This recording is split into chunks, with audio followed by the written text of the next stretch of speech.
tunachofanya sisi huku chini ni ku-expose talent, then ziwe scouted, alafu ziwe develop, ziendelezwe. Sasa kwenye level ya development hapo ndio kuna changamoto nafikiri ambayo inaweza kukabili. Hatuna misingi mizuri na maeneo mengi ya kuwaendeleza vijana na kuweka kwenye standard ya kushindana.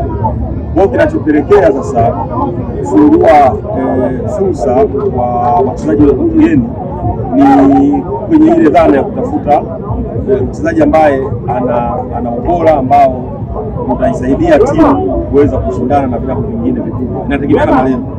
Vilabu vyetu vya Tanzania vya Simba na Yanga na Azam, wao kipaumbele sio tu kushinda ligi ya Tanzania, wapate nafasi ya kushiriki michuano ya Afrika ngazi ya vilabu. Na wao wamejipambanua, ukiwasikiliza kila siku kwenye mipango yao, wanataka kushindana na kuchukua ubingwa wa Afrika. Sasa kuchukua ubingwa wa Afrika sio kitu chepesi. Tunahitaji kuwa na uwekezaji mkubwa kwenye maeneo yote, especially kwenye kuwekeza kwa wachezaji ambao ni high level, wanaoweza kucompete kwenye viwango vya juu, na ndio napelekea sasa kwenda kutafuta au wachezaji ambao wanakuja kukidhi mahitaji. Zamani walikuwa wanakuja wachezaji lakini walikuwa na quality ya chini. Sasa hivi tumeona wachezaji ambao wana uwezo wa kushindana kwenye masoko mengine, na ndio maana kuna wachezaji ambao wanacheza kwenye ligi ya kwetu kwenye timu zetu, lakini wanaishi taifa za mataifa makubwa. Kuna kipa wa Singida ameitwa timu ya taifa Nigeria, sio jambo dogo. Diara timu ya taifa Mali namba 1, Aziz Ki kuna Faso, kuna Chama Zambia. Kwa hiyo faida ya hawa kina wachezaji ambao wana quality wanakuja pia kusaidia kuwapa changamoto chanya wachezaji wetu wa ndani, na wao waweze kupigana, lakini wanaweza kupata ile challenge ya kuwafanya na wao waweze kulevel zile uwezo wao na waweze kushindana. Kwa maana naona mtu kama Dickson Job, Kibu Dennis, ukimwona Shabalala analetewa mtu kutoka mwingine Noma, lakini bado still ile uwepo wa yule inamfanya naye asisinzie. Kapombe amekuwa na consistency miaka karibia zaidi ya miaka 10. Kwa hiyo kwa namna moja ama nyingine inasaidia kuwapa changamoto wachezaji wa ndani, lakini kuna wengine wengi ambao wanakuja wana hivyo viwango vya kuwafanya kuwepo. Sasa hiyo ndio inafungua mjadala, sawa, kwamba kuja kwa wachezaji wageni sio idea mbaya, lakini wanaokuja ni wachezaji ambao wana kitu cha ziada kuliko wachezaji wote nao. Huo sasa ndio mjadala ambao tunaujadili, na inafika level ya kujaribu ku question idadi ya wachezaji wa kigeni. Wakiwa wengi wana viwango vinavyofanana, kwa sababu tukizungumzia wale ambao wachache ambao wanaweza kushindana, sio wachezaji wote, wapo wengine ambao wapo kwa viwango vya kawaida. Kwa ndio inapokuja ile agenda ya kusema kuna ulazima gani wa kuweka hiyo idadi kubwa ya wachezaji 12. Wanaweza kawa 6 au 5 au baadhi ya position, mfano nafasi ya goalkeeper.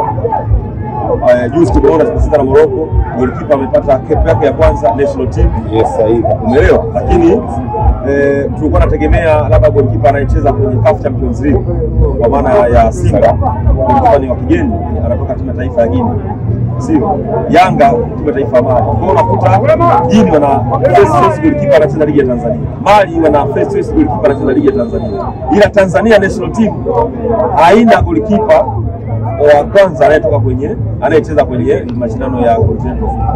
Kwa hiyo ukipima hapo unaweza kaona kuna mahala ambapo kama taifa hatunufaiki na uwepo wa wachezaji wa kigeni, lakini kuna mahala pia tunanufaika. Kwa inahitaji ile check and balance na kuona ni maeneo gani ambayo yanaweza kana advantage na yanaweza siwe na advantage, ili kutengeneza mzao wao balance na kuleta tija kwenye maeneo yote.